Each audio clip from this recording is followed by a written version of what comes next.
سلام علیکم دوستان عزیز. چون همیشه که من صدر با شما امروز ما اویدی مارکتینگ شبکه‌ای یعنی که MLM که دو درس گذاشتیم، درس سوم خود رو آغاز می‌نماییم. درس سوم ما درباره چی می‌رود؟ انتخاب شرکت. یعنی از دست که ما در درس پیشینه گفتیم که حداقل زیاده از 10,000 چنین شرکت ها در تمام دنیا کار و فعالیت میکنن، یعنی باز در رشد و نمو هستن. هر روز با یک شرکت های نوی دیگر تشکیل میشن، پیدا میشن.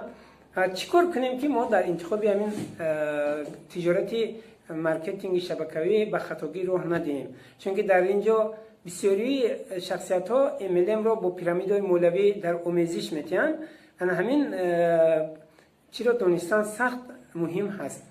برای آنی که شرکتی که شما رو پیشنهاد میکنن پیرامید مولوی است یا اینکه در حقیقت شرکت MLM یعنی که مارکتینگ شبکه‌ای است، 5 معیار رو شما حتما دیدنتون در کار و همین 5 معیار اگر جواب گیرید شما دانید که شرکت آینده‌دار است. یکم ببینید که شرکت حجت گذاریش یعنی که از مثلا در خودی جمهوری یا که در خودی کارخانه در کجا تشکیل شده است همین شرکت و همه حجت گذاریش قانونی باشد، یعنی از مقامات های دخلداری که ضروریت هست از آنها اجازت نامه خود را داشته باشد. یکم همین چیز باید که سخت اهمیت دادن در کار هست. دوم اهمیت شما به مهلت فعالیت شرکت. اگر شرکتی که شما را کار پیشنهاد میکنن شما را برای همکاری کردن توصیه میدن، ببینید که از 5 سال زیاد فعالیت کاری داشته باشد، اگر شما میتونید همچون یک شرکتی با اعتماد با اون همکاری رو آغاز کنید. برای چه زیاد از 5 سال میگن؟ برای آنه که بسیاری شرکت ها به طریق جدممی در اول کار آغاز میکنن. جدممی از طرف دولت یعنی که به یک مهلت 3 سال اجازت فعالیت کاری داده میشن. وقتی که بعدی گذشتن 3 سال اگر بینن که منفعت یعنی که برای جامعه و برای خلق برای دولت منفعتش زیادتر میرسه باشد، فعالیت کاری اون دوام مییابد. اگر که نه به ضرر جامعه باشد میتونن فعالیت کاری اون رو بندن. به همین خاطر از 5 سال زیاد بودگی شرکت های اینه که شرکت هایی که علاقه آینده کاری خودشون دارن. سومین چه که شما باید سخت به این چی اهمیت دید، یعنی که شرکت در چند دولت کار فعالیت داره. از روی تجربه 11 ساله که ما علاقه در این ساحه کار و فعالیت میکنیم، همان شرکت هایی که زیاده از 10 دولت کار و فعالیت دارن، چون که امروز رسانه‌های اینترنتی تجارت مارکتینگ شبکه‌ای مخصوصا با اینترنت بیشتر سر و کار میگیرد، پیش میرود. برای همین اینترنت سرحد ندارد، این تجارت نیز سرحد ندارد. اگر در زیاده از 10 دولت به قید گرفته شده باشد و کار فعالیتش براه مانده شده باشد، یعنی که شما به این هم میتوانید اعتماد بندید. چهارمین چه که شما باید اهمیت و محصولات شرکت. اویدی محصولات شرکت به 2 پونکت باید اهمیت دهید. یکم بینید که مالی که پیشنهاد میکند خودش استحصال میکند، یعنی زواد و کارخانه های استحصالی از خودش هست یا نه. اگر از خود شرکت باشد نوران الا نور، یعنی که به پرقوتی شرکت رو نشان میدهد. دومین چه که اویدی محصولات اهمیت میدهد، شما ببینید که همین محصولاتی پیشنهاد شده آیا مورد نیاز مردم هست یا نه. چون که بعضی محصولات هست که انسان در حیات خود یک بار 2 بار میخرد یا که نخردم زندگیش میگذرد، لیکن هست محصولاتی که مردم دائما استفاده میبرند. برای این چرا تحلیل کرده بینید. اگر محصولات همچون محصولات روزمره برای جامعه در کار باشد، پس این تجارتی آینده دار بوده میتواند. پنجمین چه که شما باید اهمیت این شفافیت مارکتینگی شبکه‌ای شرکت. اگر شما رو گفتن اول مبلغ میسپارید و بعد شما رو ما همه چی رو میآموزونیم، احتیاط شوید. لیکن اگر همه چی آشکارا باشد. اول شما کورس آموزشی را گذارید، پلان مارکتینگ شرکت که شناس شوید، بعد هدف و مقصدهای شرکت هر طرف آگاهی پیدا نمایید و آموزش گیرید و بعد فعالیت کاریتون را سر کنید. یعنی این از آن شهادت میده که این گونه شرکت مارکتینگی است و آینده خوبم دارد. در انتخاب این گونه شرکت شما به خطاگی راه نمیدید.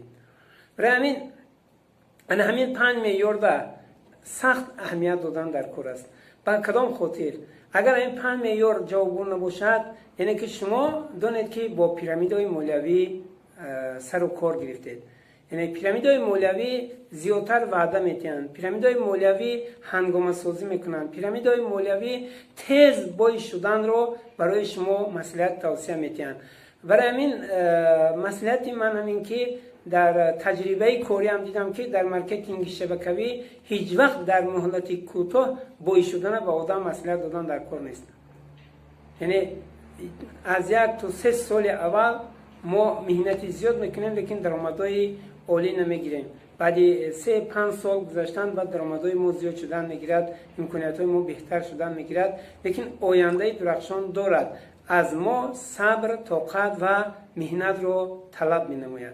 شخصا مارکتینگ شبکه‌ای وقتی که آدم در این ساحه کار فعالیت میکند، یک چیز دیگر عجیب رو نیز برای شما من قید نمایم که خود شخص کسی دیگر مصلحت نداده، توصیه نداده و یک تغییرات های کلی در وی دیده میشد.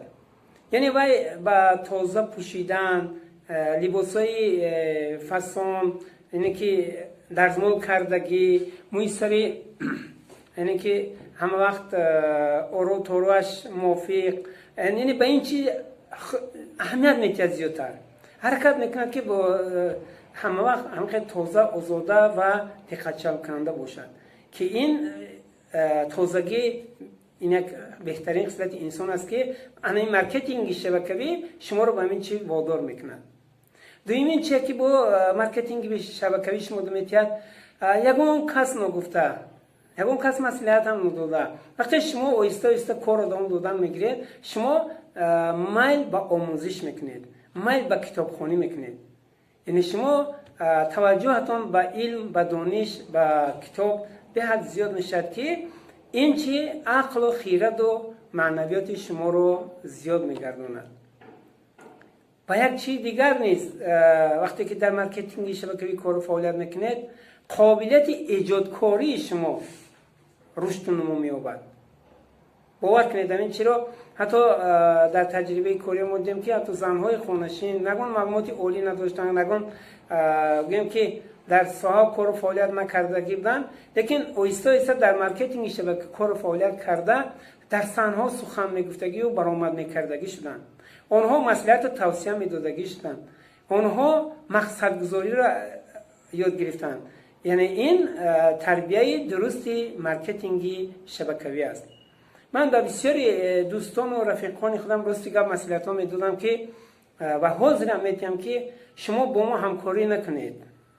من نمیگم که شما همکاری ما باشید، من نمیگم که شما با شرکت ما همکاری کنید. شما فقط آموزش‌های مارکتینگ شبکه‌ای رو از خود کنید، عقلاً در زندگی، در حیات، در کسب و کار میکردگیتون شما یک روی درست رو انتخاب میکنید.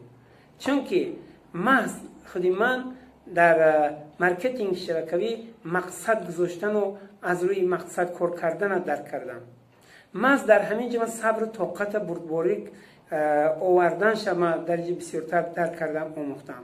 و از همه مهم و از همه چه که شخصا خودی من حلاوت میبرم، کیفیت میبرم در همین شرکت کار و فعالیت کردم، در هر روز من با یک نفر نو، با یک شخص هم صحبت میشوم و میخورم. یعنی در این میون آموزگار هست، دکتر هست، عالم هست، دنبالای صحیح دین هستند، جوانان هستند، دانشجویان هستند، زنهای خانه‌نشین هستند، پیرانی برمادل هستند، حتی کودکان هستند. وقتی که شخص هر لحظه و هر دویم با هر گونه طبقه های جامعه صحبت می‌آید، این باعثی رشد و نمو کردن عقل و خرد او می‌گردد. و از همه مهمش برای من این آرزوی دوره‌ای که من همچون آموزگار کار و فعالیت می‌کردم و می‌خواستم مثل سعدی شیرازی جهان گشته شم و می‌خواستم که من صدرالدین من نیز باید مثل همین صدرالدین معروف و مشهور شوم. انا همین مارکتینگ شبکه‌ای، انا همین آرزو مقصد کودکی من دا یک علنگی انداخت. راستی گپ من خیلی اونقدرم نه، همگی 17-18 سفری خارجه کردم. در هر یک سفری خود انا همین شکرانه کردم که من در همین گونه شرکت کار و فعالیت کرده امروز سیر عالم میکنم. راستی گپ در نوارای پیشینه در دبی بودگیم و در خیتای بودگیم هست و انشالله که ما لحظه از مسکو و از قزاقستان و از دیگر دولت هایی که ما در اونجا بودیم کوشش میکنیم که قسم نوارها در اونجا پرتیم، چون که اون لحظه های به حد ناتکرار. یک کس گفتن که میبینن چند وقتی در این یوتیوب کانال شده دو، لیکن پاتریسیکای شما کم هستن، پرسماتورای شما اونقدر زیاد نیستن، برای چه این کارو میکنی؟ بیا نکنه میره رسخود زیاد برای شما چی لازم؟ راستی من نیم تبسم کردم، گفتم که برادری عزیز، من این شبکه را در یوتیوب به خاطر از خود یوتیوب پروکور کردن نکردم. این شبکه به خاطر خدمت به جامعه است. یک چیزی رو فراموش کردم در کار نیست. فلسفه حیات رو بینید شما. هست دیرات هایی که تیز میسبزن، تیز خشک میشوند. هست رستنی هایی که گیاه هایی که آن را 2 سال 3 سال نگاه بین میکنی، لیکن مهلت های دراز حاصل فراوان برای شما میتید. به همین خاطر من با باوری کامل گفتم میتوانم که آن نوارها، آن ثبت هایی که من همچنین شاگردانه امروز در کانال یوتیوب پرتافتم، بعد گذشتن اندک وقت سالها او تماشابین اصلی خود را مییابد و به گوش شنونده درکاری میرسد. ما با شما همیشه برای شما خوشبختی، سلامتی تمنا میکنیم. رحمت به دقتتون.